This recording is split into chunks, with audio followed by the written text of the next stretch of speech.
राजधानी पुलिस ने शहर में अवैध मादक पदार्थ बिक्री करने वालों के खिलाफ अभियान छेड़ दिया। थाना सरस्वती नगर क्षेत्र में एक व्यक्ति कबीर चौक कोटरा के पास में अवैध रूप से प्रतिबंधित नशीली कैप्सूल रखकर बेचने की फिराक घूम रहा था।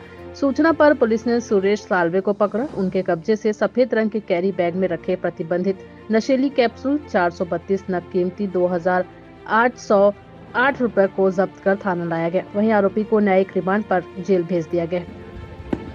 सर, प्रतिबंधित नशीली दवाई के साथ गिरफ्तार किए। एक्चुअली हमें लंबे टाइम से मतलब शिकायत आ रही थी कि कोटा एरिया में एक आरोपी है जो कि ट्रामाडोल टैबलेट कंटिन्यूसली बेच रहा है।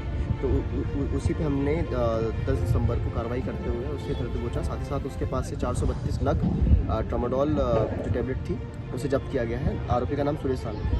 कहाँ रहता था सर, किस टाइप से लाता था? अभी हम लोग जाँच कर रहे हैं, जैसे जाँच में पता लग जाता है तो वैसा को बताया जाएगा।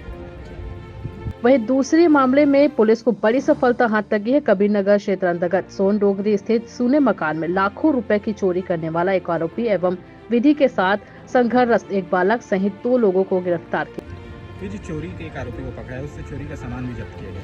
इसमें Kabir Nagar police station area में सोन डोगरी एरिया में 9 दिसंबर को प्रातः 7 बजे एक चोरी की घटना हुई थी एक सूने घर में, जिसमें पुलिस ने एफआईआर करते हुए पतासाजी करना शुरू किया। सीसीटीवी और आसपास की सभी चेकिंग करी।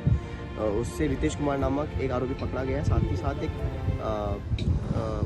बालक जो है मतलब विधि संघर्ष बालक को पकड़ा गया है और साथ ही साथ 2.5 लाख रुपये जो मसरूका था चोरी का, उससे भी उनसे जब्त किया।